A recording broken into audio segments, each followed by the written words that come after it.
This episode brought to you by Cutter's Deep. Arlington Woods walked down one of the desolate streets of Cutter's Deep, the town he'd lived in all his life, towards the Fairwinds Hotel and Resort, where he worked as a bellboy. The town and hotel were located along the dark, deep, flowing waters of the Ottawa River, a northern town located in the province of Ontario, Canada. It's time for the Post-Mortem Report with your hosts Ronald McGilvray and Michael Schotter. Each month, these sultans of speculative fiction take a break from bending reality to ask one burning question. What cool stuff got buried in the social media graveyard while people were busy yelling at each other?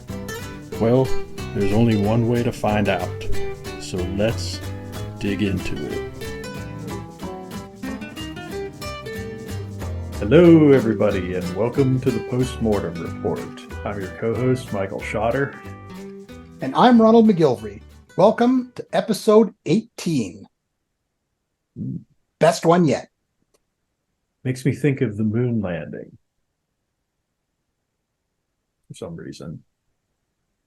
I feel like we're going to pass up NASA here with our numbers of significance pretty soon. Yes. Yeah. Not hard to do. They gave up, but not us. That's right. We will persevere. Exactly. Actually, I think that's Mars. Yeah. Not the moon. Yeah, I'm pretty sure they didn't do 18. There's a movie, Apollo 18, I think. Yes, horror movie that was like they a find something horror type thing, wasn't it? Yeah. I think I might have seen a trailer for that at some point. Yeah. But yeah, it's been, craziness lately for us over this past few months with rolling out our new season and the holidays and the new year and all that sort of thing. But we're back here raring and ready to go with all new stuff for you to check out. But before we get into any of that, how have you been, good sir? I've been doing all right, although I'm surrounded by people who are sick at the office. Oh, no. There's sickness abound in Ottawa. It's just that could be everywhere. Problematic, I would think. Yep. But I have an appointment for my flu shot on the 30th, I think. And then the week after that, I have an appointment for my COVID, my new booster. So should hopefully get me through. I just got to survive till then. Nice. Yeah. Continue dodging germs and whatnot. Exactly. And although we're shooting this a while back, when this comes out, this is going to be my birthday month. Yes, that'll be exciting. Yeah, I mean, that's always kind of the issue with a show like this, where we kind of have to record a while in advance of when people actually get to see it. So, there's that delay. But thanks to our deft scheduling and planning techniques, we kind of try to keep things reasonably well lined up. But yeah, there you go. It's going to be interesting to see if the holidays actually prove to be as fun and relaxing as I'm hoping they will be as I say these words. Yeah, well, I'm looking forward to some downtime. I'm already planning I am on vacation until this point. I haven't dropped that on them yet, but I'm like, 22nd, I'm gone, and I won't even be back to like the 2nd. Yeah, nice. So that should be fun. Good luck with that. Yeah, look at that. So just to reiterate again, this month, which you're watching this January, is my birthday. I'll be mentioning it throughout the show. Don't forget my birthday. Yeah, don't forget Ron's birthday, people. He'd be very sad. That's right. Comment, like our episode. Say happy birthday in the comments. Lots of comments. Yes, do all the comments. What else is new? In addition to that very special event, you've been making some progress on your writing projects, haven't you?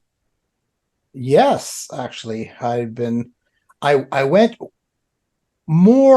a bit overboard with my outlines. Normally I do just 3 chapters of outline and then write them out. But this time there was lots of stuff happening, and it ended up being more. So I'd outlined quite a bit. So I've had a bigger chunk to write out. But now, as of actually last weekend, I finished chapter 40. So it's all written out. Now, of course, that sounds like a lot, which it is. But I'm trying to keep this one. I was doing a bit different, so I'm trying to keep the chapters relatively short. So it's 40 chapters, but it's only right now about 47,000 words. So there's a lot of people. 40 chapters. It must be like 250,000 words. It is not. I'm keeping them fast. Well, if you guys have read my stuff, that was old. You know my style. New Rod is way more lean and mean with the chapter constructions. So it's I'm happy how it's coming along. I just outlined, since I finished the writing, I'm back to my outlining schedule, and I'm plugging away at chapter 41. And this might be a longer chapter though, because lots happening in this one. And I just kind of ended the outline, one, because I was tired, but two, I got to this point where something really horrific is about to happen. So I thought, well, that'd be something good to come back to. So I did that. Excellent. How about you? Well, you've been working on your audiobook, I know. Yeah. So that's ended up taking a bit longer and a bit more effort than I was expecting it to, but that's not entirely surprising because I kind of knew going into it that this was going to be a pretty difficult and challenging project, especially because of the book that it is and because of the fact that I've never done an audiobook before. It's been a pretty steep learning curve, and just kind of getting accustomed to everything and acclimated to all the different parts of that process. But, the good news is, as of this recording, I'm very much in the home stretch. I'd say I'm probably in like the last third of the overall project at this point. And that's exciting. Feeling pretty confident that by the time you all see this episode, I will basically be done with that project and ready to really talk about it more thoroughly. But yeah, fingers crossed, good news, we're getting close. All right. But other than that, the main thing I wanted to mention this time was just reiterating the fact that, the new book is out, at least in paperback and hardcover. By the time you all see this, The Spiral and the Threads will be released on paperback and hardcover. Then, of course, the Kindle edition comes out February 2nd. So be sure to check that out as well if you're into e-reading as opposed to print books. And then also was going to mention that my background here is actually a 4K desktop wallpaper that I've created to promote the set of books now that they've been completed. So if people are interested in going and checking that out and grabbing a copy of that for themselves, you can go to my website and there'll be a link there where you can download this thing and have a snazzy background for your desktop if you so desire. So don't dilly-dally, do it today. Yeah, indeed. And not to be outdone, I too have a 4D background that I just put together. It looks like a writing office. Oh yeah. But as people who know me well know that actually I live on the street in a cardboard box, so I had to put this up. We weren't going to tell people about that and make them I don't know. Let's go for the are you going for the sympathy vote? The sympathy vote. Yeah. But a big shout out to Michael who put this 4D thing all together for me. It looks actually 4D. It's like, ooh, 3D 4D. Good times. I don't know if we mentioned it last time on our last episode. I can't even remember when I did it now. I try to block from my mind. But I tried that the 12-hour marketing marathon. Oh, yeah. How did that go? I don't know. I don't think it was worth 12 hours of my time. No. No, I did see some book sales, but I was like, well, it was an experiment. I was curious what it would be. I didn't get any hate mail because that was a lot. It was like a post an hour every hour for like 12 hours. I thought, because I don't really have a lot of time to do several posts during the day. So I just made this one Saturday to try to do it. I thought, I wonder if like there's different people on throughout, the day that might have missed some of my posts. So I tried it, but didn't seem to engage any more than it usually did. And there was a bit of a spike in books, but no more than when I normally just do like a one-off. Yeah. Yeah.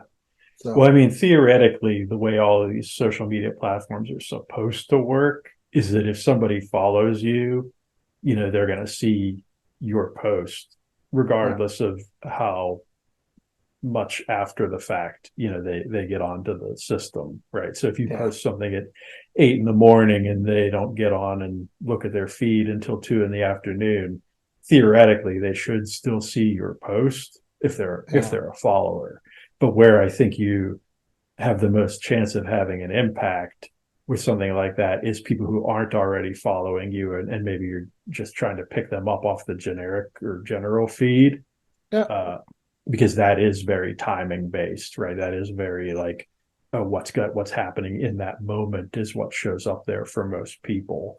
So I think that's always the question, though, with doing stuff like that on your own feeds is, are you going to annoy the people who are following you by like posting too frequently in the hopes of capturing new people? And I think that's like a good reason or a good rationale for why people have like secondary feeds, or why they might like partner with some sort of marketing service or whatever to do their promotions for them, so they don't have to like choke up their own feed with that sort of thing. But that's why I put out the warning, I think the day before. I had a think post that was a good like, idea. just to let you know, you're going to see a post, every hour as a season. But that's what we do here at the Postmortem. We go put ourselves on the line doing experiments to see what happens so that our viewers will know. Yes. So my advice, don't waste 12 hours of your life. I feel like that's good, solid, scientifically tested advice. Seems like a thumbs up for sure. It was interesting. I even tried a couple hashtags on like Instagram and TikTok on X just to see. I thought, because I don't generally do that, but I thought, I know you typically don't do that. Yeah. Hashtag horror, hashtag, I think it was like around Halloween. So I did that. I thought, well, maybe, people are looking, but anyways, whatever. Although, here's a question you might be able to answer.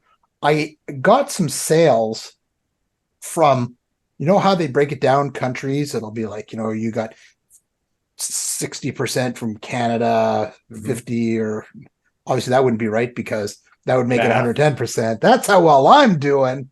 Yeah. But you get a certain percent from each country. Out of nowhere, during that time, I got sales from other. What is that? Yeah. I was going to look it up, but I was too lazy.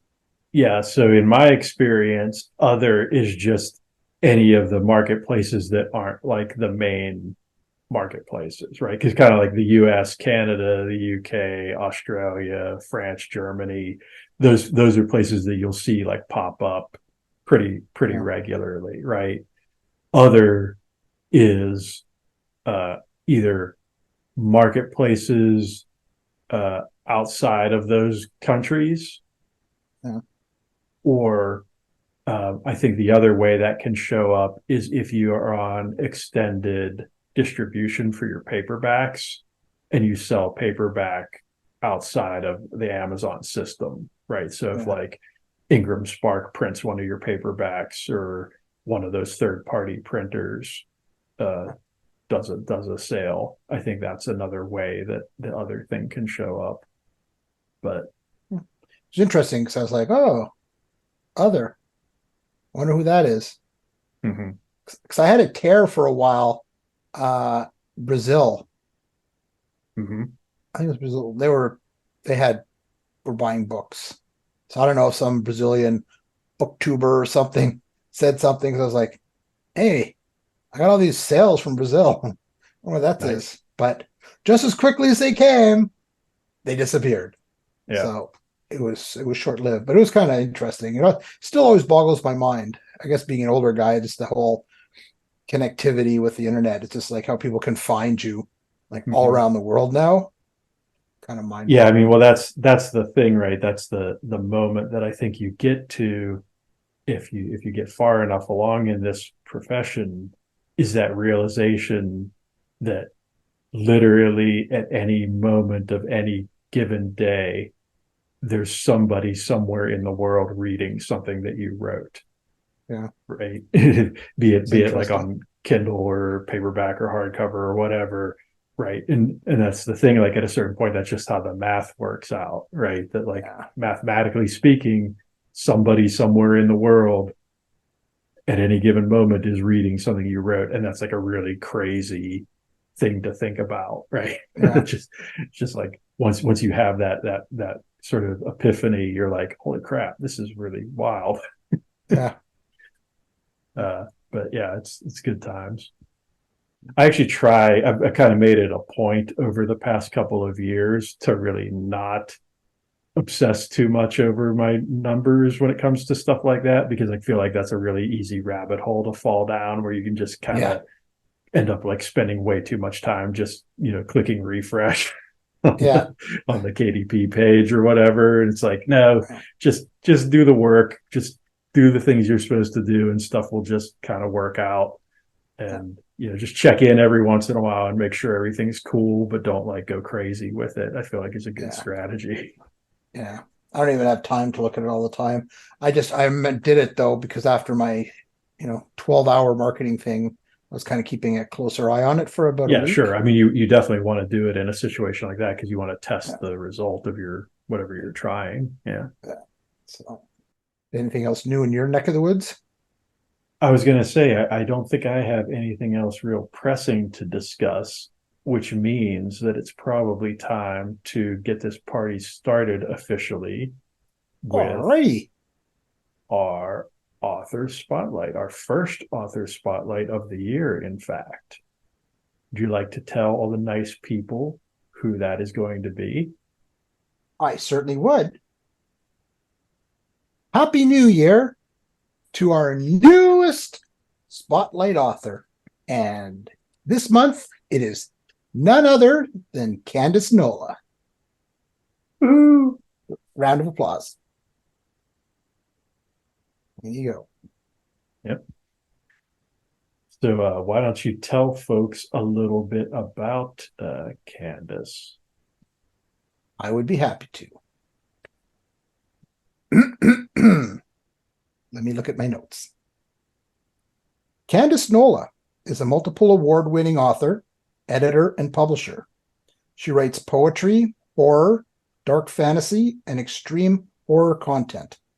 Her books include Breach, Beyond the Breach, Hank Flynn, Bishop, Earth versus the Lava Spiders, The Unicorn Killer, Unmasked, Secondhand Creeps, American Cannibal, Just a Girl, The Horror Collection, Lost Edition, and Exactly the Wrong Things, with many more coming throughout 2024.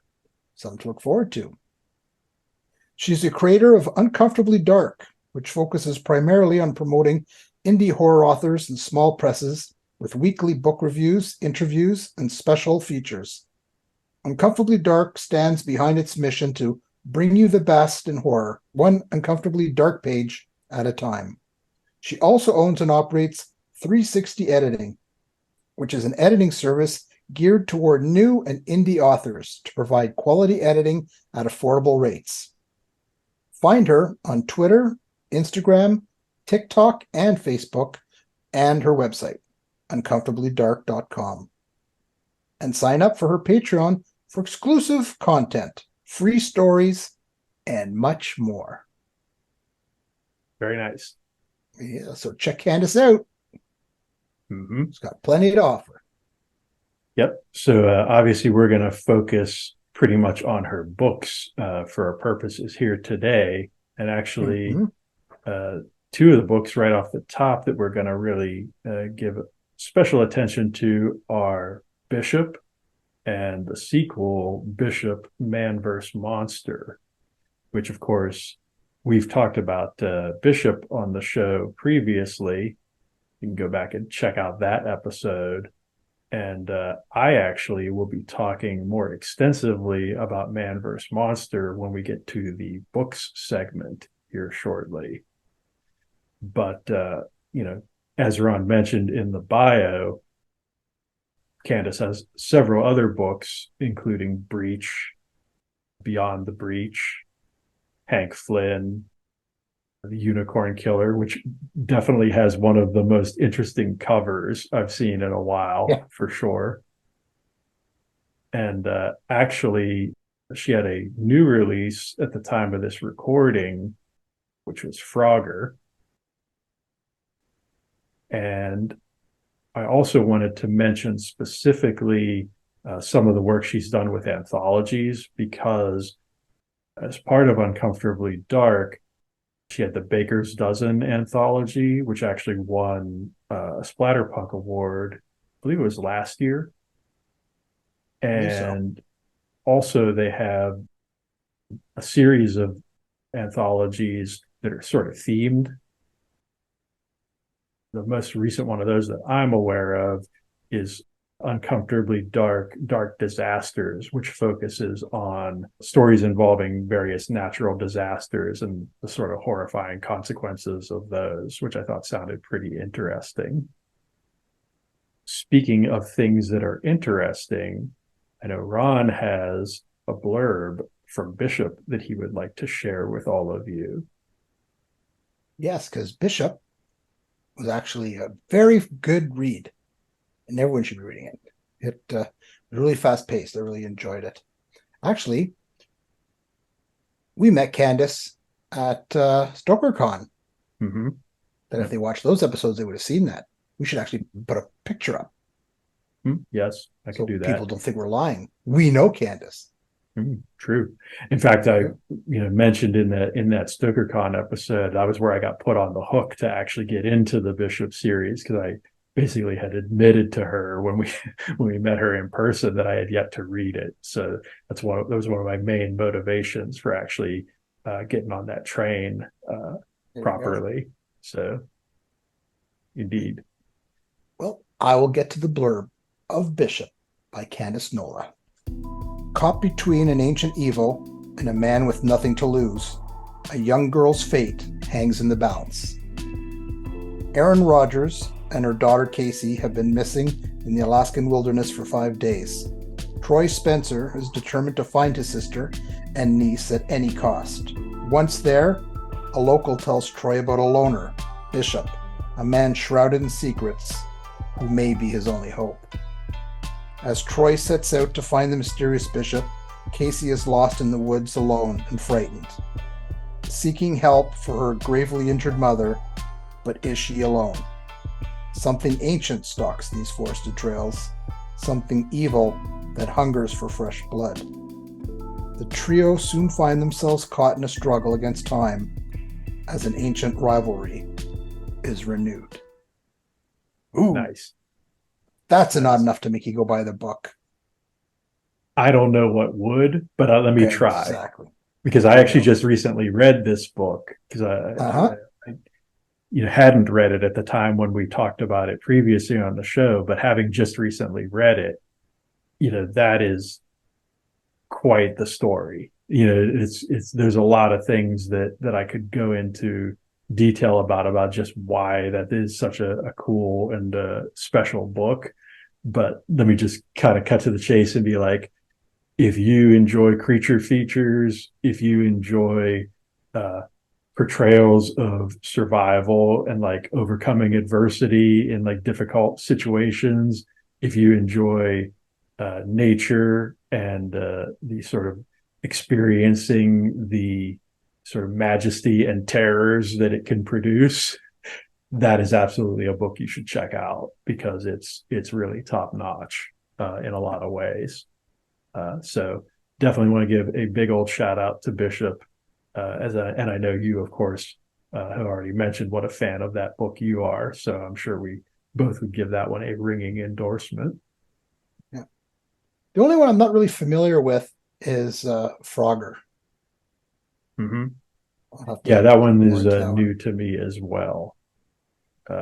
But that's obviously one of her newer releases, so I haven't necessarily seen much of it yet. But she's definitely a big supporter of the horror community. So everyone should show some support back. Absolutely. Absolutely, positively. And one of the best ways to do that would be to give her a follow on her preferred social media platforms, which are Facebook and Twitter. And we will have the addresses for those on the screen. And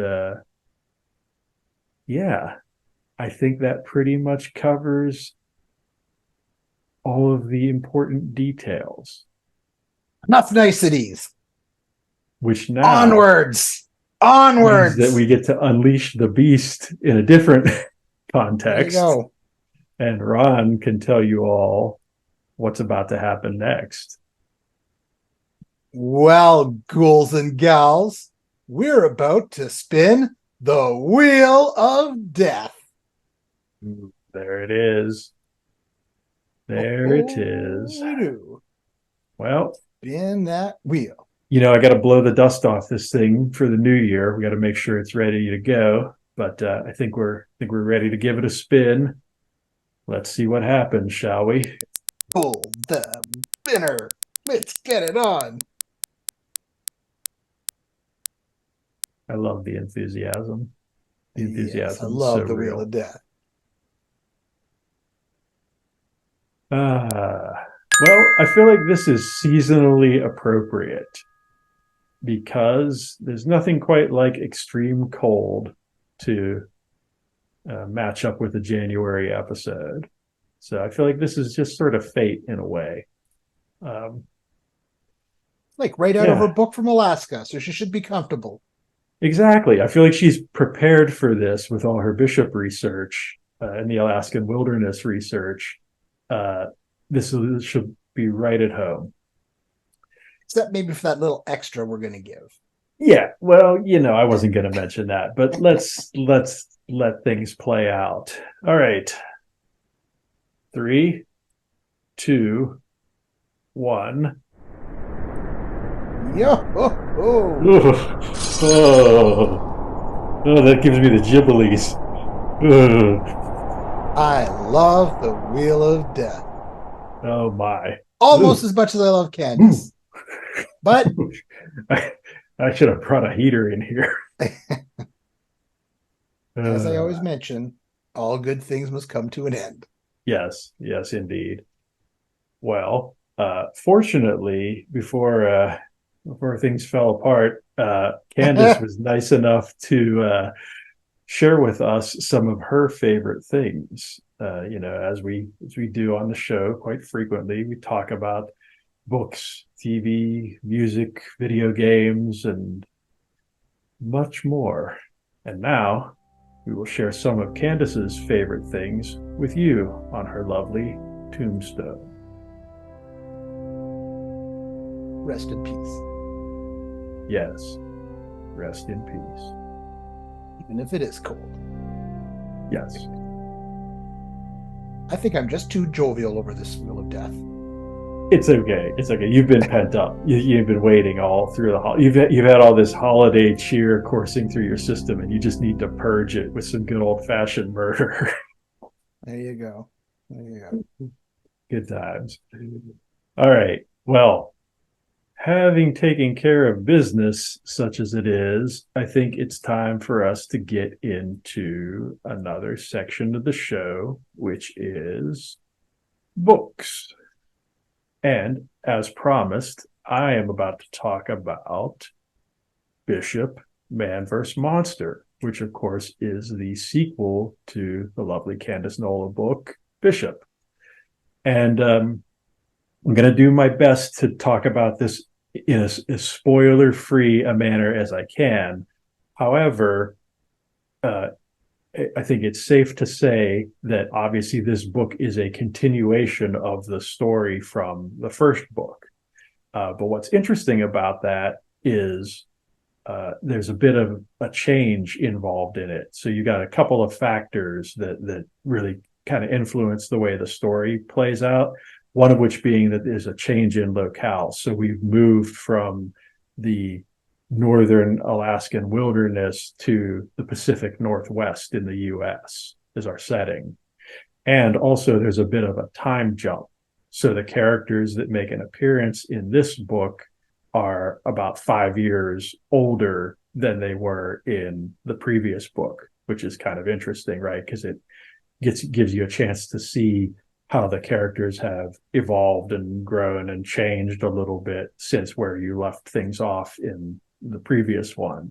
I thought that was a really cool aspect to the book. Another thing that I would say I really enjoyed about it is the fact that it kind of goes into some new territory with the storytelling. And I think part of that is because this is actually a collaborative effort between her and M. Enenbach is the co-writer on this one. And that's done in a very clever way where each author's voice kind of gets to have its own moments to shine as the storytelling kind of transitions from one mechanism to another, which I won't really spoil how that's done, but it's a really cool way that they kind of collaboratively worked on the book and ended up telling a really cohesive and dynamic story, even though it's written by two separate people. And I think the only other thing I'm going to say, again, kind of trying to avoid any sort of spoilers, is that I think just about every aspect that was in the first book is represented in this book in terms of like the concepts and themes and a lot of the kind of clever ideas that were present in the first book. But everything in this book is sort of dialed up to 11 in certain regards. So if you enjoyed some of the surprises and some of the like twists and turns that happened in the first book, I think you will be pleasantly surprised with this one as well.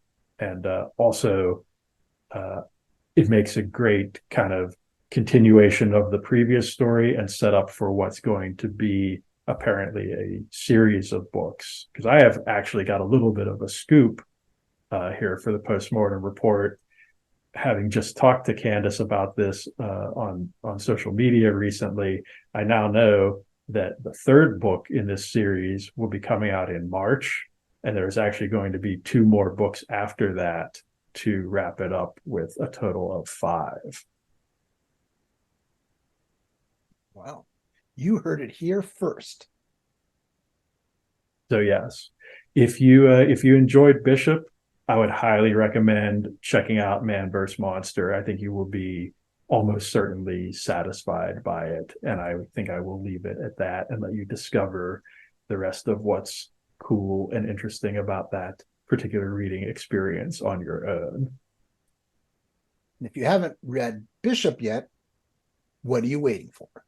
Yes, absolutely. And you will definitely want to have read Bishop before you tackle Man vs. Monster. That is for sure. It's very much a sequential sort of experience. So definitely do start with Bishop, which again, excellent book.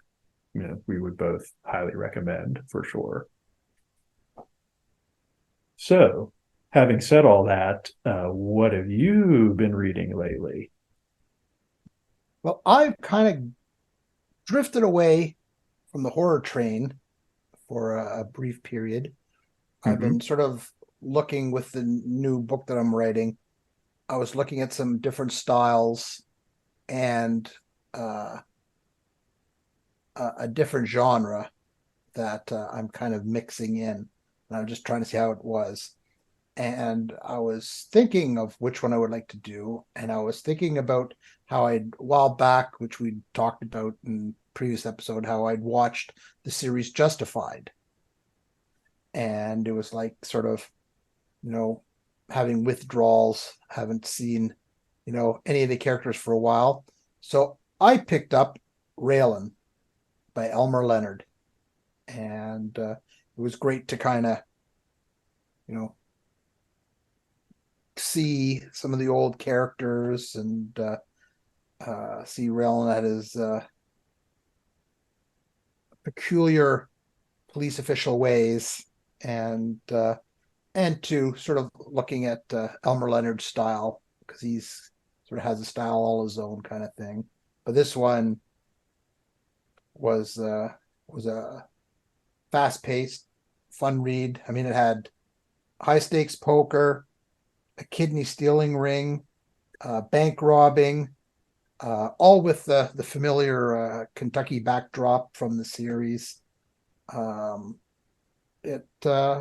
recommend it to all you, U.S. Marshal Raylan Given fans, or fan of Elmer Leonard.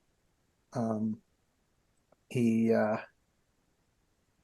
was fun to get back into that, and I learned quite a bit, because it had been a while since I've kind of read any sort of mysteries, action mysteries. So it gave me some tips on what I wanted to do with what I'm doing. But Raylan, fun read. Nice.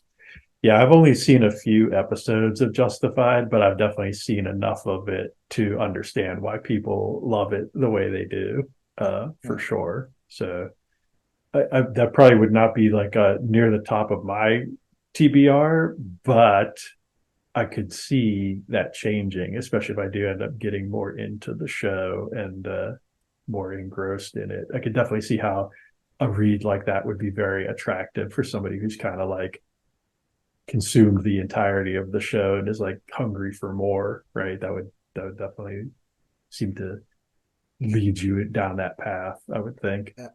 More Raylan. Well, speaking of being hungry for more, there's another book that I recently read that I was going to talk about real quick, because I wanted to mention the fact, as a little public service announcement, that those of you who are Spotify Premium subscribers should be aware that you can now get 15 hours of audiobook listening per month as part of your subscription. That actually started back at the beginning of November. And I decided to jump right on that train because it gave me the opportunity to read the second book in the Murderbot Diaries series as an audiobook. And as you'll recall, in last episode, I talked about All Systems Red, which was the first book, and Artificial Condition, which is the second book that I just finished, is quite good as well. And I would say if you enjoyed the Murderbot character and the universe / world building associated with that first story, and are kind of hungry for more and kind of want to see where things go from where the first story left off, I definitely would highly recommend checking that book out and continuing with the series, as I think it's quite good. But again, much like with Candace's book, you'll definitely want to start from the beginning with that one. This is another case where it's very much a sequential series of storytelling. So would definitely recommend starting with All Systems Red in that case. But it's very cool, this audiobook thing, right? Because I think that was about 4 hours of audio I ended up using to listen to that. So I could theoretically listen to like another book or two, this month kind of for free, just for the Spotify subscription that I'm already paying for to listen to music. So definitely a fan of that new feature for sure. I'll have to look into that. How many hours a month? 15, which I think is pretty good, right? Because I think most audiobooks, unless you're talking about like Stephen King or something ridiculously long, is you're going to fit in that like 5 to 10 to 15 hour kind of bracket, with most things. So I feel like that seems really reasonable, right? Like even if you ended up starting something one month and having to finish it the next month when you get your hours reset, I feel like that's still pretty decent. Yeah, that was actually what I was going to ask you. Will it remember where you were at, I wonder? Yeah, it totally does. Because actually, when I was listening to Artificial Condition, I paused, right, and when did some other stuff, and when I came back and hit play, like it knew exactly where I had left off. So you definitely don't have to listen to it in a single shot. It seems to treat it the same way that it treats podcasts, right? Whereas like if you're listening to a podcast on Spotify and you go off and listen to some music or do something else, when you come back to that podcast episode, it remembers where you were and picks up from that point. So it seems to do audiobooks the same way.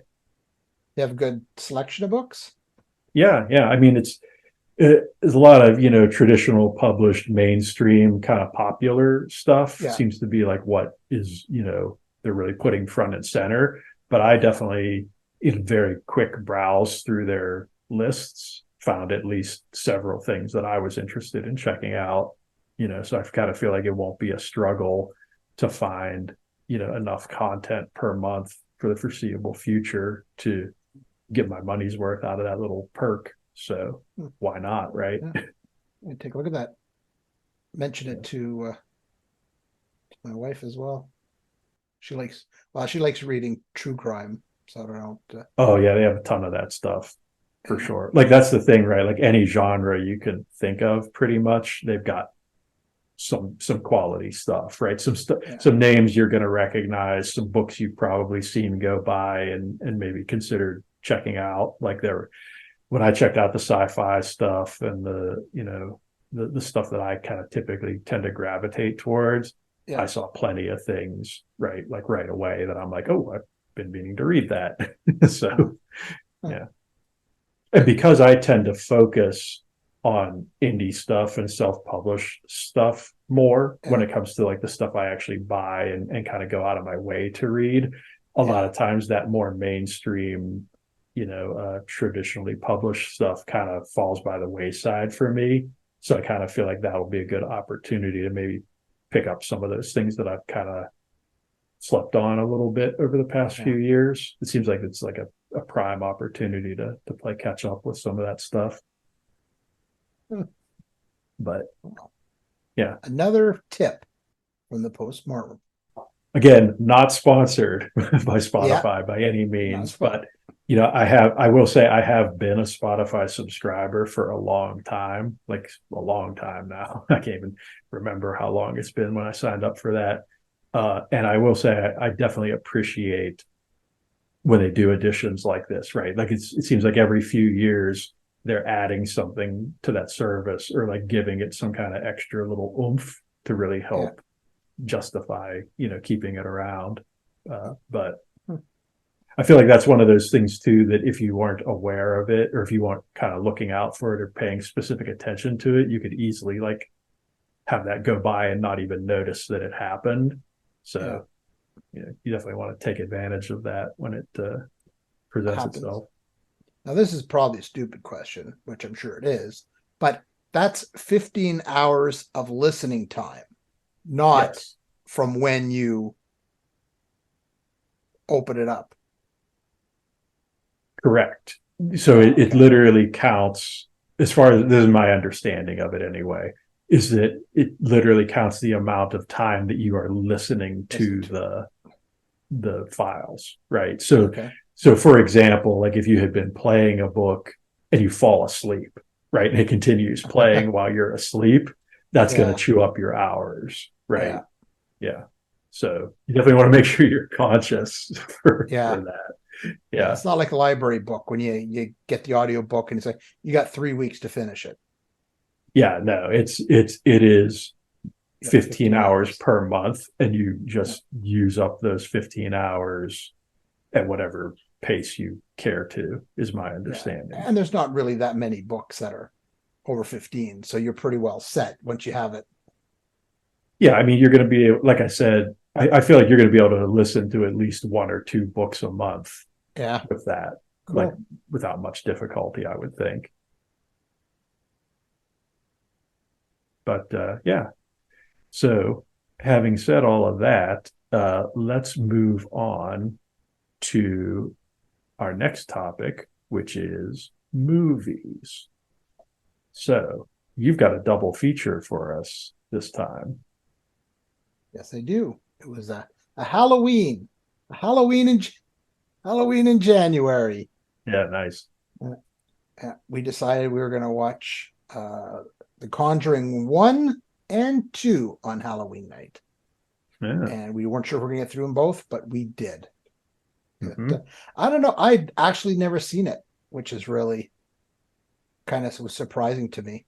I hadn't seen it. It's about Lorraine and Ed Warren, which a lot of people would know from sort of the Amityville horror Mm-hmm. kind of story. And to me, it was kind of like it was sort of horror light. I Mm-hmm. found. Um, my wife thought it was scary. I mean, I didn't find it particularly scary. There were a couple sort of jump scares or what have you. But Mm-hmm. it was it was creepy without having to really resort to any gory deaths or anything like that. So for that I was impressed with how they managed to pull it off without having to go that route. But yeah, they got hired to look into this haunted place, which is definitely haunted. And it talks about, well, there's so many spin-offs. So they show, like, you've probably seen the movie Annabelle. So in the movie they see where they have Annabelle, they touch on it and you see the doll in its case, protective case to save it from other people and stuff. And yeah, it was entertaining. Once again, I mean, for the hardcore horror fan, I don't know. As I Mm-hmm. said, my wife thought it was very scary, but I found it was, as I said, sort of light horror. But if you like haunted, house stuff and sort of like kind of like Amityville horror, Mm-hmm. although I found Amityville horror, I was younger then, but I found it a bit scarier. But the Mm-hmm. acting's really good. The Mm-hmm. actor and actress Yeah. who play the Warrens were exceptional. Well, And two movies. I've sort of always heard people say that like The Conjuring is sort of like a gateway drug into horror, right? That it's Yeah, like if you've got somebody who's like, maybe I want to get into watching horror films, but I'm not really sure, whether or not it's for me. I kind of feel like I've heard people say that that's sort of like a good way to test the waters with people. yeah, it's Yeah. actually a perfect analogy because it really is. I mean, having seen Red as much as I have, Hmm. I was kind of like, eh. But I mean, there was nothing, you know, groundbreaking. It was like, oh, it's a haunted house, and the things that you would expect to Hmm. happen in a haunted house, Yeah, but it's occurred. like competent, right? It's not like Yeah, oh cheap yeah, or like, no, half no, baked or whatever, right? It's like a no, competent yeah, horror film, but like, yeah, not necessarily gonna like freak somebody out to the point where they're like, I'm done with this. yeah, yeah. Yeah. There's no, you know, little girls levitating and spewing green bile out of her mouth Yeah, or yeah, yeah. spinning her head around. No one going to be chasing you around with a chainsaw. Yeah. Not Yeah. no violence. Yeah. If I recall, I don't know if anyone really dies. It was just like a God, I can't think of the word. Just like a Just sort ghost of story. creepy, They off talk kilter, around the unsettling. campfire. Yeah, Yeah. yeah. Oh yeah, So that's a good one. Yeah, like the creepy campfire story. Yeah. yeah, yeah. It was Yeah. it was the great acting that kept it entertaining because it Hmm. was interesting and it was. I mean, it was entertaining enough that I watched actually both Yeah. movies back to back. Nice. So, but that was the one thing I did the big come away was that it was just like, huh, that was kind of horror light. Hmm. Well, shifting gears, let's talk about something that's a little more just generally speculative because I watched a movie recently called Corner Office, which I think maybe not a lot of people have heard about, but I kind of want to mention it because I think there's some elements of it that are kind of interesting. So this is kind of a vehicle for John Hamm, where if you're familiar with the TV series Mad Men, you'll recognize him as Don Draper from that show.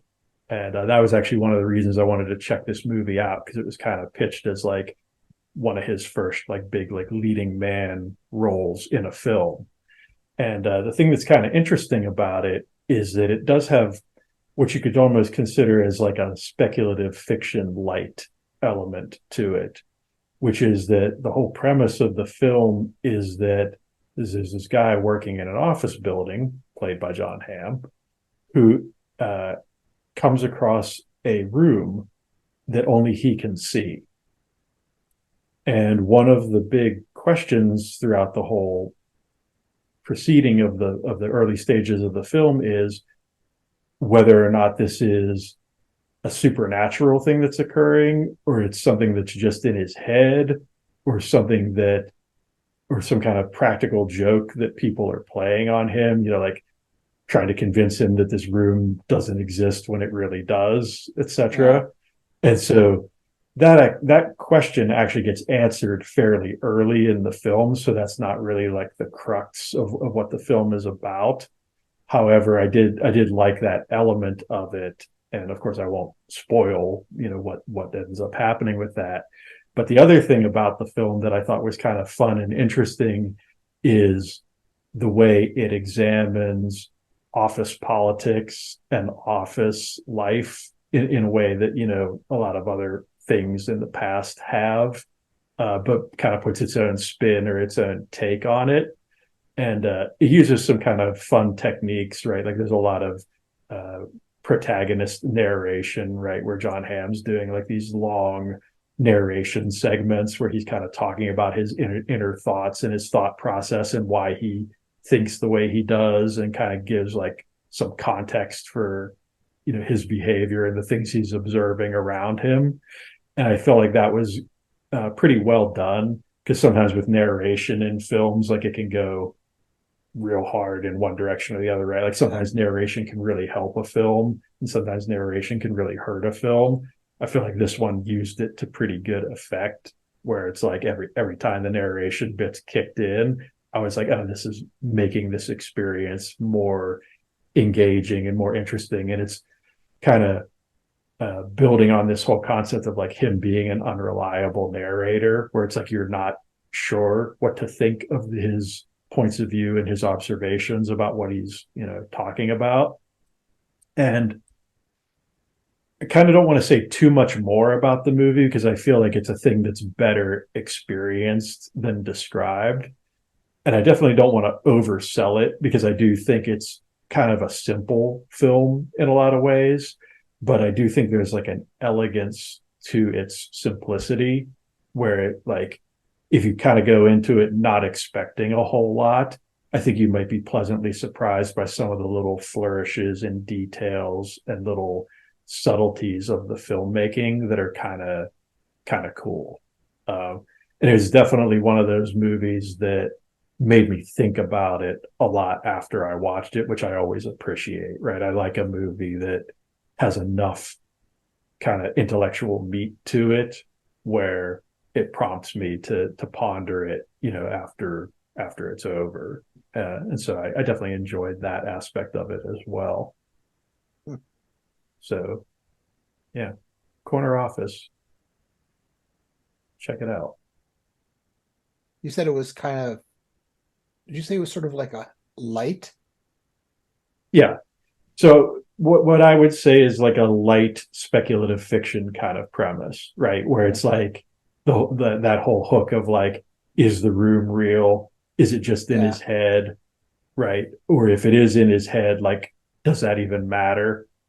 Right. Yeah. Because the way the whole scenario plays out, it almost doesn't matter whether the room is real or not. And I can't really say anything more, because it's like, that's like a super spoiler, but like, you know, the whole idea of it, I think, is just interesting. And also the way he talks about the room two other people in the film is very interesting as well, because you kind of very quickly see that the room is kind of a manifestation of his idealized reality.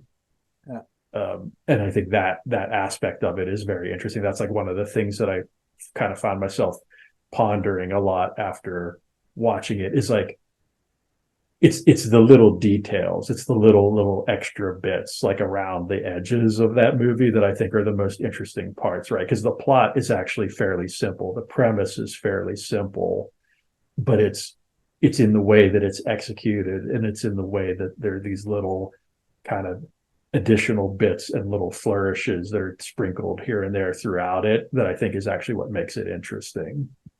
But again, like I say, I don't want to oversell it, because I'm not saying it's like some mind blowing, like must see thing. Like that's definitely not the case. But I think if you kind of go into it with low expectations, you might be pleasantly surprised by some of the things that it has going on in it. Maybe he's going to get into more genre stuff, because in a way, I mean, not like a separate room, but it kind of, I was thinking right away about White Christmas from That Black Mirror episode, which is funny, right? Because John Hamm is totally in that episode as well. Yeah, that's what I was saying. And it's a whole episode is like, is what's happening, is the person who they're talking, or is this real, or so. I kind of thought so. Maybe he likes the genre. Maybe we're going to see more stuff from him. Maybe we're going to see him in Conjuring 3. Yeah, nice. I would not be surprised if the casting of him wasn't a direct result of his involvement in Black Mirror and Mad Men, right? Because it like, in a weird way, this movie is kind of like Mad Men and Black Mirror had a baby. Yeah. Like that is kind of a, I don't want to, like I said, like I keep saying, I don't want to oversell it, because I feel like that would do it a disservice. Like, it's not that kind of movie, right? This isn't a movie that's going to like blow your mind or anything, but I do think it's worthy, right? Like it's worth watching. It's worth like checking out, because there are some cool things about it that I think are worth experiencing. And that's all I really want to say about that one. Alrighty. That being said, let's move on to music, because you inspired me to check out something that I know you want to talk about. So why don't you hit everybody up with your music pick for this go around? Well, this one's kind of, I wouldn't say obscure, because it was actually well known, did really well, but it'd be probably obscure to anyone younger. But actually, I think I told you what the reason was, how I got listening to it. And now, for the life of me, I cannot remember what got me to listen to it. But something had happened where it made me think of this one particular song on this one particular album. And I dug it out, blew off the dust, and put it on. And this was Christopher's Spanish Train and Other Stories. And I really like the album. When I was younger, I still like it. I mean, I have a Christopher playlist. He's for people who don't know, he's kind of, I guess, a balladeer. After listening, would you say that was safe to say? Yeah.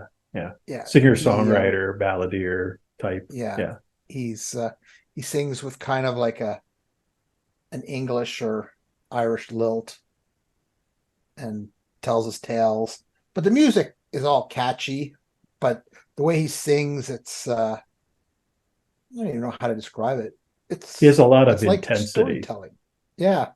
And all the stories sort of have like stories. And anyways, I was really into it. But this one particular song, Spanish Train, about a railway man, he lays dying, and the devil comes to get his soul, and they get him on the train to engineer the souls of the dead.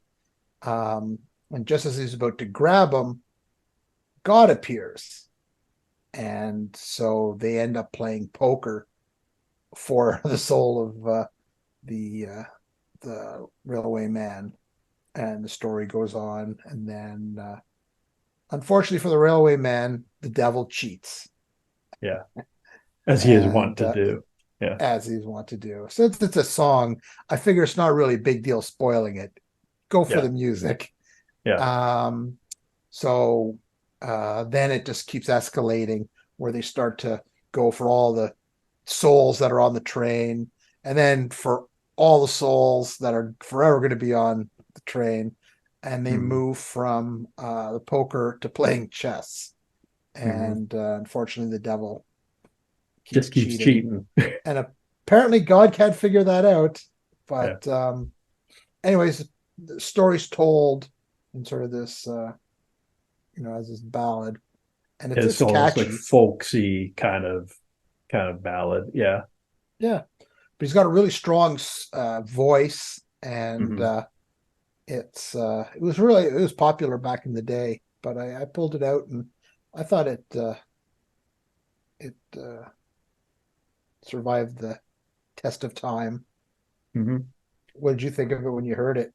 Yeah, it did. Well, so this was my first time hearing it, actually, or at least if I have heard it in the past, I didn't recall it. So this was a completely new experience for me, and I'd say like the thing that really struck me about it again was like the intensity of his performance, right? Because he really sells it, right? He's going all in, to use a poker analogy, on his performance, and I think that really does a lot to sell the whole premise, right, of the song, right? Because it's he's given it such gusto with the way he goes about it, that it's hard not to be impressed by that. For me, listening to it, I feel like it was one of those, I would almost classify it as like a novelty song, where it's like, I don't know that I would necessarily like have that in like a heavy rotation, like where I'd listen to it frequently, but it was definitely cool. I would definitely say like people should check it out for sure. And it definitely made me want to listen to more of his stuff, right, and see if there's stuff that would be a little less situational, right, or less of like a mood kind of like I consider that song for me would be like a mood piece, right, where it's like I'm in this very specific mood and I want to scratch this very particular itch, so I'd listen to a song like that, versus like just normal everyday kind of listening. So it definitely made me want to explore his discography further and like see what's up with that. So good pick. A lot of like "Don't Pay the Ferryman" was a big hit, like back in the 80s. Trying to get my decades right, because there were so many decades. But "Don't Pay the Ferryman," which I just about started. I was gonna give my rendition of it. Go, you've heard this song, but I thought I'm not going to embarrass myself and do that. I just sort of fell for it though. But "Don't Pay the Ferryman," you when you heard it, you'd probably recognize it. That was a big song. "Lady in Red" was that was the one hit that I had previously heard. As well. It was from the movie. So, but he's got a lot of good songs. Talks about aliens and stories about angels coming down, or are they aliens? And nice. He's got a story for everything. But it's a good crash on the couch listening to a balladeer. But there you go. Everyone should go and check him out. He's definitely sort of a genre on his own. An entity unto himself. Go ahead. Exactly. I can't really pinpoint him to anything. I can say, well, if you liked John Mayer, you love Christopher. I just say, I would say my closest analog to him in terms of people who I am more familiar with, he kind of reminds me a little bit of Al Stewart. Year of the Cat, Time Passages, that sort of vibe, On the Border, because a lot of Al Stewart's songs have a very story narrative kind of quality to them, right? Where he's literally like telling you a story in the context of the song. So that was definitely something that I felt like was a little bit of a parallel there. Yeah. Or if you liked Edmund Fitzgerald Oh yeah, by Gordon Gordon Lightfoot. Lightfoot, Yeah, then yeah, it's another good parallel, I'd say. that would be sort of, it's like that. It's just they Mhm. sing it, and I think it's kind of cool just to be able to tell a story In the context of a 3 to 5 of minute music. song. Yeah, Yeah. yeah, and to make it catchy is Mhm. it's an art all on its own. For sure. For sure. Yeah. Yeah. So you guys should check it out. Hmm. Christopher, Spanish Train. Do it. Well, Right speaking of after things, you, I was gonna say right after you listen to your free ebook on Spotify, yeah, there you finish go. a chapter, go listen to Christopher. Yeah, you can kind of bounce back and forth between them because that won't blow your mind at all. Exactly, and it won't affect your 15 hours of your book. Yeah, there you go. Well, speaking of things you might listen to on Spotify, I have my musical pick, which, with this whole corner office movie that I just recently watched, it kind of got me thinking about sort of more cerebral or more like kind of heady kind of things. And I was thinking about, one of my big go-to bands or artists for that sort of thing from a music standpoint would definitely be David Byrne and Talking Heads, because I think they have some very kind of clever, thought-provoking tunes throughout their discography. And it got me thinking about like what is actually my favorite Talking Heads album, because Talking Heads for me is one of those bands where it's like I feel like they have a couple of really solid tracks per album, but honestly, like there's not a lot of their albums that really I think stand out to me as like a great listening experience from beginning to end. However, there is one exception to that, for me anyway, which is Fear of Music, which I think is actually a pretty banging album pretty much throughout. But it kind of reminded me of like the idea that like they had such a experimental range throughout their musical efforts, right? They would try so many different things and had so many different vibes that they had, throughout their different recordings. And it's kind of funny to me, despite that, how kind of consistent and cohesive a lot of the tracks on that Fear of Music album are. And they kind of almost, it's like that album to me is like the one exception with them where it all kind of feels like it clicks together in a way that I feel like a lot of their other albums don't, because they're so eclectic. Yeah. But you into Talking Heads at all? Yeah. Well, I mean, I remember the first time I heard, I was so young, and it wasn't even them. It was Psycho Killer, Mm-hmm. but it was on a buddy's jukebox that they had at their house. But it was actually a rendition that was sung by, I don't know what it was called, the Flaming Flamingos or something like that. I don't know. But anyways, they did a rendition of it, and I thought that was super catchy. And then it wasn't until much later that my buddy said, well, that's actually not them. The original people are this Talking Talking Heads. Heads. And that's how I got into Yeah. it. And because I loved that song. Yeah, that's a great track. That's probably one of my favorites. That's definitely my top 3 or 5 of theirs for sure. Burning Down the House. Mm-hmm. Love that song as well. But they're kind of like, for you, like Christopher, Talking Heads like that, I'll be in like, I just feel like listening to Talking Heads. Exactly, right. It's like a mood listen. Yeah. Yeah. So that's sure. enough Talking Heads for a bit. Yes. But yeah.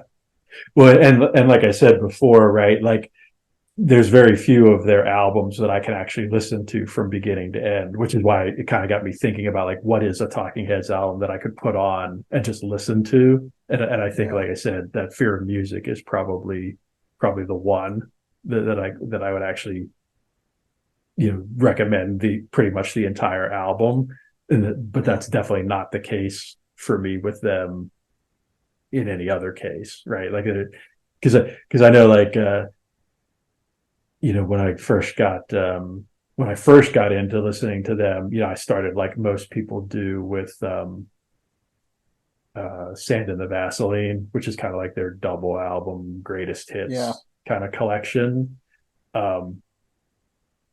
Which kind of like did me fine for years, right? Like I was like, okay, I'm good. that's all the Talking Heads I need for a good long while. But then at a certain point, I'd worn that thing out and kind of wanted to get into some of the deeper cuts and stuff, and wanted to see like what else they had to offer. And that was what actually led me to picking up Fear of Music. And I was like, this is actually a pretty good album.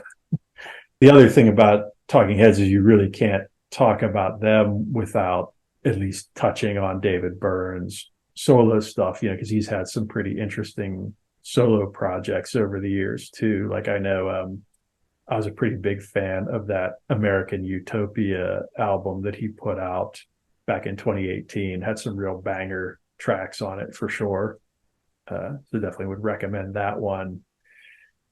And then the only other thing I wanted to mention before we wrap this bit up is I definitely wanted to get into the habit of mentioning some newer artists when we talk about a lot of these classic artists, because I feel like that's like a good way to bridge the gap between like, the different generations of people who actually check the show out. Because, a lot of the stuff we mention, especially when it comes to music, is so old school that if you're not from our generation, you may not even have any familiarity with it. So I thought it would be fun to kind of start mentioning newer artists that kind of evoke some similar themes and concepts to some of these older folks that we talk about. So in this case, I would say along the same lines of something like David Byrne or Talking Heads, if you're looking for something a little bit more modern that kind of dabbles in the same territory, I'd highly recommend checking out Andrew Bird. Who's definitely a more modern artist who kind of paints with a similar sonic brush. And in particular, his album, Are You Serious? I think it would be like an excellent starting point to check out his stuff if you are into that whole Talking Heads, David Byrne sort of vibe. So definitely want to throw that out there as well to bring the new youngins in on all this stuff as well. All right. Well, let's wrap the music section up and move on to another frequent topic of discussion for us, which is television. Because you actually had a couple different things you've been watching lately that you wanted to talk about, and that I don't have much experience with, so I'm kind of curious to hear what you have to say about them. Well, sort of being on that mystery kind of detective kick that I've been on lately, I started to watch Bosch. It has Tom Welver in it, who's really good in it, which actually we talked about. He was in Deadwood. Mm-hmm. And it's funny because when I started watching it, I was like, he looks awfully familiar. But in Deadwood, his hair was longer and stuff. But I was looking at him, and it took me a bit to finally clue in. I thought, oh. And unfortunately, I didn't. Well, I wouldn't say unfortunately, because I ended up loving Bosch, but I didn't realize it was 7 seasons long. Yeah, you have this knack for picking these 7-season behemoth shows to watch. Yeah. And I said after I got down that path of Riverdale, I said, I ain't doing that again in a while. But here we are. Just when he thought he was out. Exactly. They dragged me back in. But I loved it. I thought Bosch was a great show. The whole inner workings of the LA homicide detectives, like the department. Had lots of stuff always going on in each episode. There's always several cases going that all kind of intermingled with the different characters. I think that's why I really liked it. It was just, you had a great cast of characters, and they all had their own dilemmas that they were dealing with, and their own cases and workloads, and how they all intermingled. And I was like, started making me think I should maybe pull out some. Oh God, I can't think of his name. Wombow. Some of his police books, but yeah, Bosch is really good. He plays a homicide detective in LA, and like Sinatra said, he likes to do it his way. Yeah, nice. Yeah. Yeah, that's a show that's definitely popped up on my radar a few times, and I know there's a lot of people who are super into it. So I wouldn't be surprised if I ended up checking that out at some point, but it just hasn't happened yet. I think the 7-season thing kind of intimidates me a little bit in It's a daunting. similar It's fashion to the daunting. Riverdale situation. Yeah. Yeah, because it was at first I was thinking, I don't know if it's okay, but I want to watch this movie and I want to watch this movie. But then I don't know which season it was, but then it was just like I could not get enough of watching Bosch. Yeah. Anyways, I'm now finished all 7 seasons, Oh, so nice. I've completed Nice. my Bosch. But he has Bosch Legacy now, Oh, and it's 2 seasons out, so it's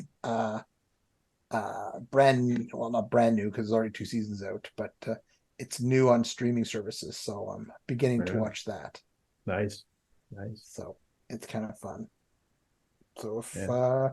you're looking for an interesting streaming series that deals with police detectives, check out Bosch. And my other Right on. one is just a quick one. It's a sort of a limited series. It was a series called Bodies. And just so I get it right, it was like I hadn't even heard about it, and my wife pointed it out, and I looked at it and I went, "Oh, that looks kind of interesting. Sure, I'll watch it." So I agreed to, and actually, I really enjoyed it. So I wrote it down so I would be able to explain as concisely as I could. And it's basically the exact same dead body shows up in 4 different timelines and is investigated by 4 different detectives in the 1980s, in the 1940s, in the 2020s, and then in the 2050s. Hmm. So the premise alone was kind of cool when I was reading it, and I thought, okay, it's the same dead body, but in 4 different timelines. Mm-hmm. So right away, I knew there had to be some kind of time travel Right. thing. But if you're Yeah. time traveling, how does a dead body time travel? And then of course it had the whole police procedural thing. So I thought that was kind of cool. And the different times, it was like kind of like first one was almost like all the alleyways and stuff in England was like the because it takes place in London. Hmm. So it's kind of Mm-hmm. like had that sort of Jack the Ripper kind of Yeah. feel in the 1800s. Then in the Yeah. 1940s, it was during wartime, during the bombings. Mm-hmm.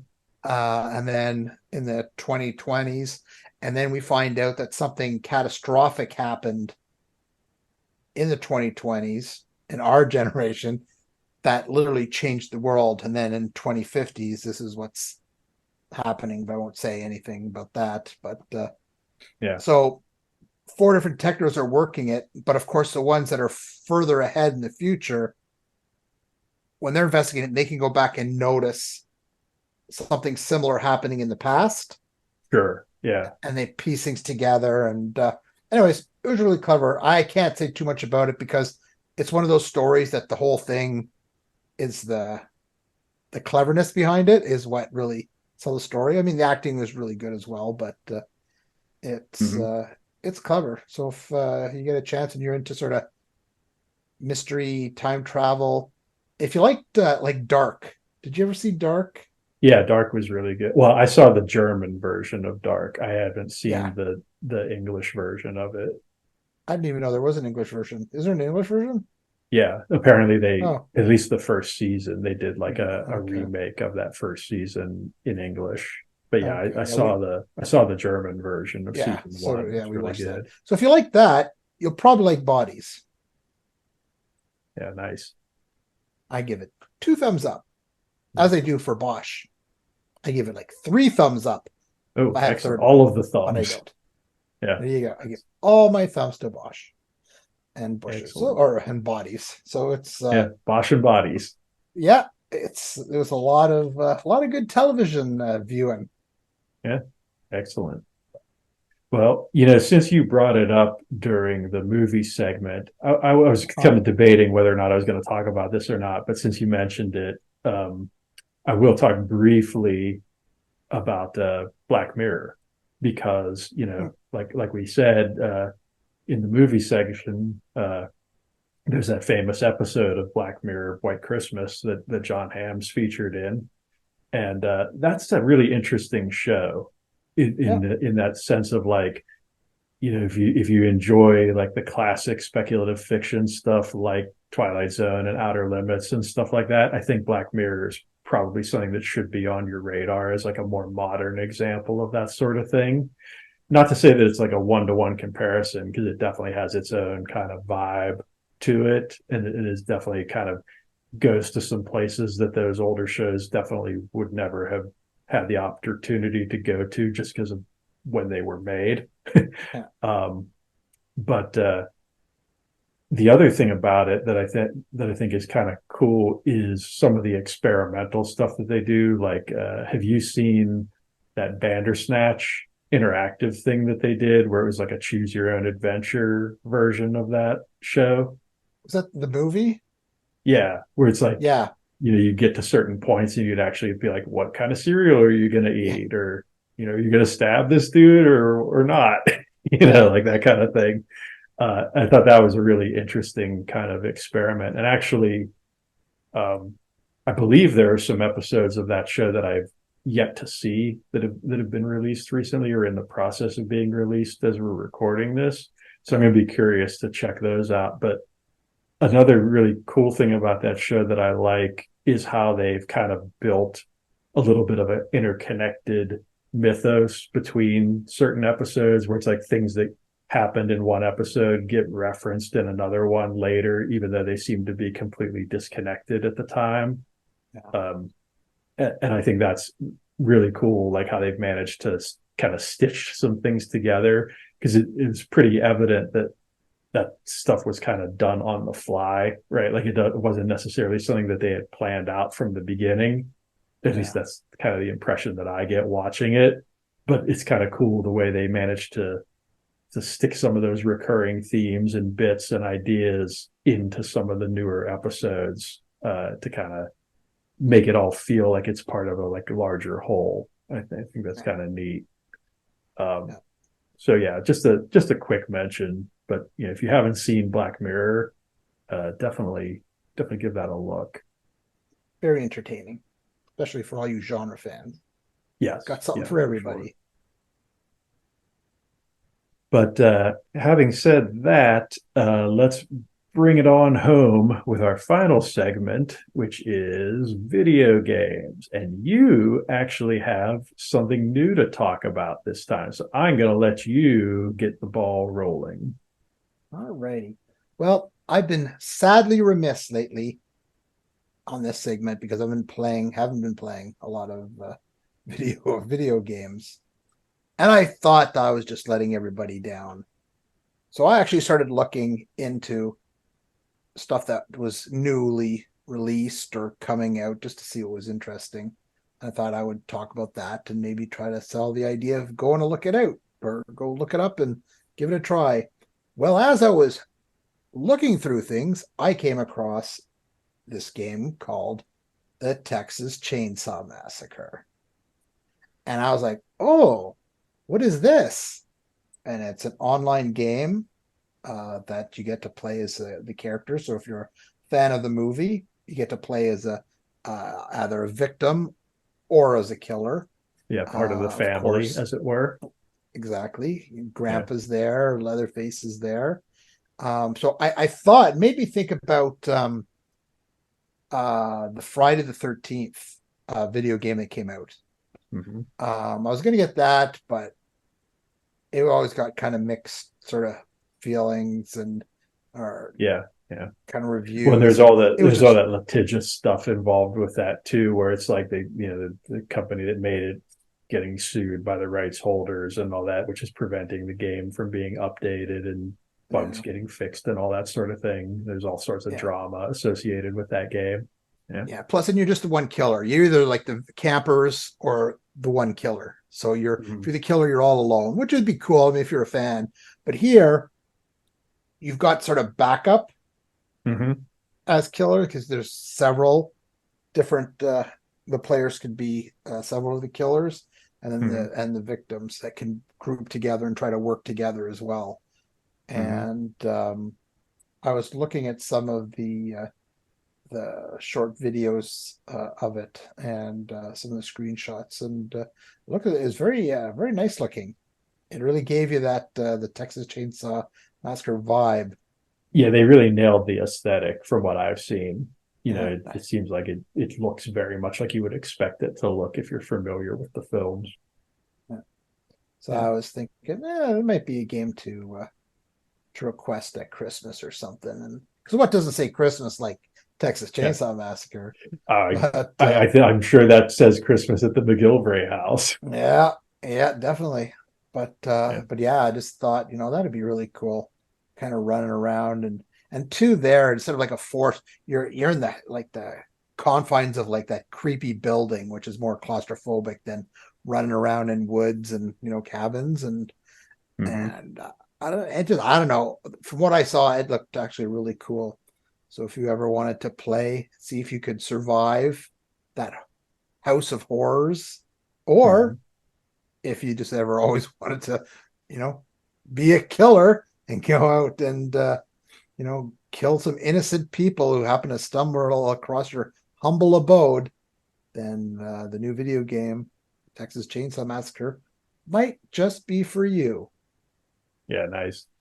Yeah, I mean, I'll be 100% honest. I've played a few of those kind of games, like Mhm. Dead by Daylight's probably the one that I've spent the most time with, and I definitely have some mixed feelings about those kind of games. Like there's a part of me that's kind of like this is a little too over the top and gruesome for me in certain Yeah, ways, but at the same time, I do understand the appeal, right? Like I do get it, right? And I actually have had some fun playing that game, especially with friends, right? Like I think a lot of it is like the social interaction aspect yeah, of it can really elevate the experience for me. Like it's not the sort of thing I'd be apt to play on my own, yeah, and that's where I think like you said, in this particular game, having the teams be a little more balanced as opposed to it yeah, being like 1 versus 4 or 1 versus 5 or whatever, like a asymmetrical kind of setup that a lot of those kind of games have. I yeah, like the idea of this being more of like team versus team. I think that's like a yeah, nice, unique wrinkle that it has that could definitely make it more fitting for like group play, right? Like, because yeah, a lot of my video game time, especially in recent years, is tied to like my social interactions, right? So it's like I really like a game where you can play with your friends or maybe like a group of your friends against another group of friends or whatever. And I right. think a game like that could definitely work in that context, assuming that you're cool with the subject matter, Yeah, which yeah. your mileage Well, may if it vary was, on that. yeah, if it was just, well, go around just killing people and whatever, that's one thing. But I think because it's based on the movie, so if you've Mm-hmm. seen the movie and were a fan of the movie, you kind of, well, could I survive that? To Yeah, put yourself into the movie, it's a yeah, bit different than just like if you were playing a just game being that's just arbitrary. Yeah, yeah, it's a game yeah. that's about going out and killing people and try your best, online. But Mm-hmm. Yeah. and two, from what I understand, Grandpa is kind of weak Mm-hmm. at the beginning, and he needs help. Mm-hmm. So if you're the killers, it's You great got to that you kind want of to go and kill, but you gotta look out for Grandpa. right. Make sure But he I doesn't get think got. Yeah. exactly if Grandpa though survives long enough and gets to suck on the juices of the blood, he becomes more powerful. So as a victim, you want to get grandpa as soon as possible before he gets the ultra strength. So there is sort of these nuances as well. Yeah. And it makes it a bit more interesting. It's kind of like, oh, well, here's the killers, but one of these killers is really weak at the beginning. So I thought it was kind of clever. Yeah, for sure. For sure. I definitely see the appeal there for sure. And I know, having seen a lot of discussion of that game online and stuff, it seems like people really do enjoy the kind of core gameplay of it. It's just one of those things where I know that game is still technically in early access. At least it is. That's the case on Steam for the PC version of it anyway. And with games like that, it's always tricky, because you want to make sure the game's like far enough along before you jump in on it, and because there's been so many of those early access projects that kind of die on the vine, but hopefully that one will actually come to fruition and get any sort of bugs or issues and stuff addressed. But it seems like they're off to a pretty strong start, so it seems like they've got something with that if they can just kind of pull it together and make it happen. So be curious to be neat. Keep an eye on that one for sure.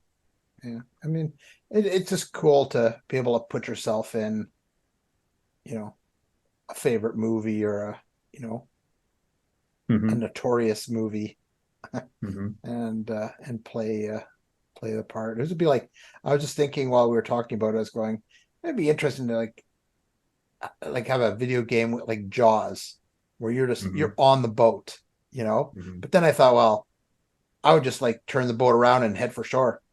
That's exactly right. But then I guess if you did that, the AI would be like, he's going ashore. Let's go ram the boat, Right. So, but that's what I was thinking. I was like, but try to see if you're one of those three, characters, if you'd survive the big shark that's around your boat. That's kind of cool. Yeah.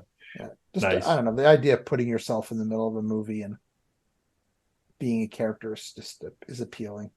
Yeah, there's a few things that have done it really well, and in fact, I'm kind of interested in that. I don't know if you've seen this one, but that RoboCop game just came out. That RoboCop Rogue City, which apparently is getting a lot of buzz and a lot of praise as being like the first like truly good RoboCop game. So I'm pretty enthusiastic about that because I like me some RoboCop. I'll just throw that one in there as a bonus. Be like playing Mech Warrior. Yeah, right. Because you're all like tanky and slow and just It looks like they really nailed the aesthetics on that one from what I've seen of it. Seems like it's like really on point. But anyway, that is actually not the game I was going to talk about. I was going to talk about staying on my sort of like more cerebral kind of intellectual pondering kind of train that I've been on this episode. I was going to talk about a game called The Stanley Parable, which is another one of these speculative fiction-ish kind of game experiences. And this one I would say is definitely more of a deep dive kind of experience, right? Like this is definitely not light or superficial in any way, because this whole game is about sort of exploring the concept of choice in games. And so the basic setup for it is that you play as this fellow Stanley who's working in an office building and is basically just sitting there doing his tasks at his desk. And then all of a sudden comes to find out that everybody else in the building has vanished. And so he's now alone. And there's basically a narrator who is explaining the situation and what's going on and basically giving you as the player direction. And the interesting thing about the experience is that you as the player have a certain degree of agency, right? Like you can decide to do what the narrator's telling you to do or ignore it, or you can try to follow the path or perform the prescribed tasks that are laid before you or not. And that can manifest in a bunch of different ways. It could be something as simple as turning left when you're told to turn right, or not doing anything at all and just seeing what happens if you sit idle for a period of time in a given place. And there is some like limited interactivity to the game as well, where it's like there'll be certain situations where you might be able to flick a switch or interact with a computer or something like that. But generally speaking, the interactions in the game are more about like moving around or going this way or going that way or not doing anything at all, and just kind of playing with the world of the game and seeing how you choosing to do or not do the things that you're prompted to do by the narrator affects things. And the really awesome thing about the experience, and the reason I'd highly recommend it to anybody who enjoys, games or anything of that sort, is just the unbelievable level of depth that they went into in doing all of this stuff, right? Because this is an experience that it's like you're peeling away layers of an onion, right? And the more you play it and the more you go through it and the more you try all the different things you can do, the more is revealed to you, to the point where it gets to this really insane, like almost mind-blowing level at a certain point, depending on how deeply you dive into it and how deep you dig into all the different possibilities that it presents. So the Stanley Parable, a game I would highly recommend. That sounds really interesting, actually. Cool premise. Are the graphics good? Yeah, it's a good looking game. I mean, it's not going to like blow your mind or anything, but it looks the part, right? Like it looks how you think it should look, right? Like if you're because it's a game about walking around an office building, right? For to a large extent, because that's the environment you start off in. Now you don't necessarily stay in an office building, and that's kind of part of the fun of it, right? Is discovering all the different places you can end up. But especially in the beginning of the game, when you're just presented with like your office space that you're working in, it looks the part, right? Like it looks, you're walking around in an office building and everything looks the way it should. And then things change as a result of what you do or don't do. And that's where it gets really, really fun and cool and interesting. And obviously I'm not going to spoil any of the cool stuff that happens, but trust me, if you're a tinkerer, right? If you're somebody who likes like poking at the edges of things and figuring out like, how can I push these boundaries, or how can I like fiddle with this thing, and maybe can I break it, or if I do break it, is that something that's allowed or something that's intentional, or did I literally just break something?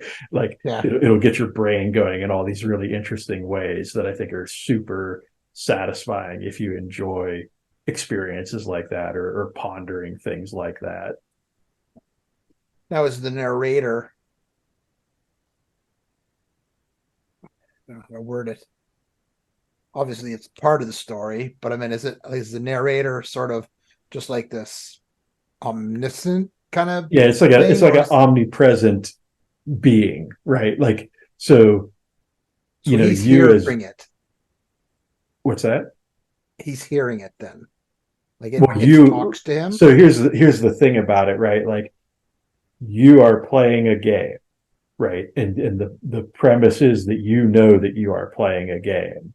And so you are controlling Stanley, but he also talks to Stanley as if Stanley is a being, right? So the game knows what the game doesn't try to pretend like you're not playing a game. The game knows that you're playing a game, right? And the game presents itself to you as you are playing a game, but then it gets kind of weird, right? Because at a certain, and again, like I kind of don't want to say too much because it gets kind of spoilery, but like in the initial stages of things, in the initial setup of things, you very much know that you're playing a game. Right. And that the narrator is talking to you as the player, but he's Okay. it's in this like thinly veiled way where he's like saying Stanley did this or Stanley did that, right? Okay. And because you're controlling Stanley, Right. right, like you decide whether Stanley actually does those things or not. But he's talking to Stanley, but you know from the very beginning that he's also talking directly to you as the player, right? Okay. It's Because I didn't know if I was picturing him like sitting in a cubicle, and all of a sudden it would be like, yeah, it's not like he's "Hello, hearing Stanley," voices like necessarily.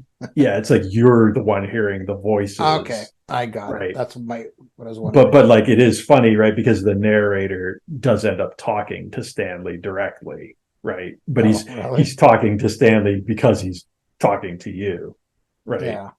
Yeah. Hmm. So anyway, it's really just a thing. It's another one of those things that's better experienced than described. Yeah. So just trust me, you should play it. Yeah. Take a look at it.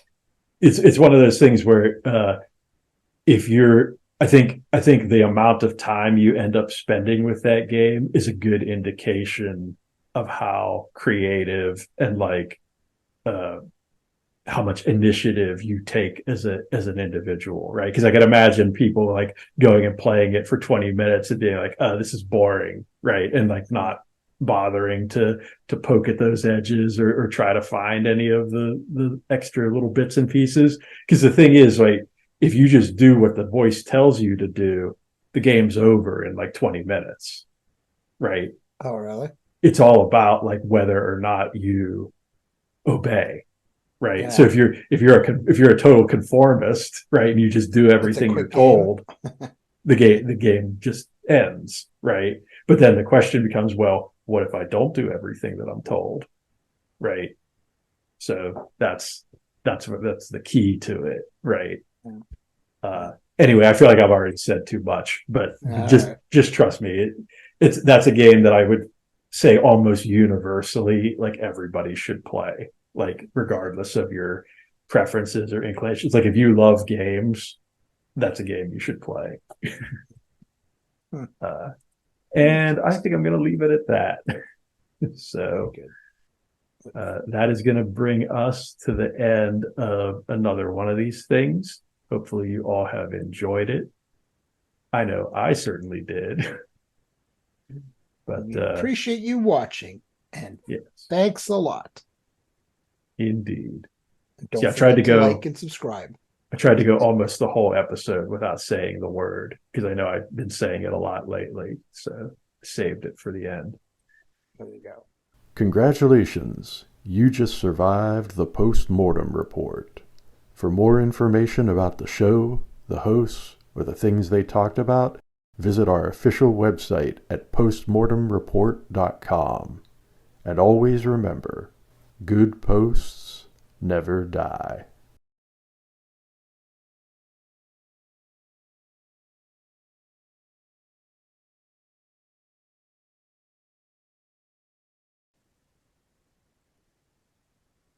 See you later, alligators. Till next month. Who will be on the wheel of death? Tune in and find out. Live long and prosper. Word.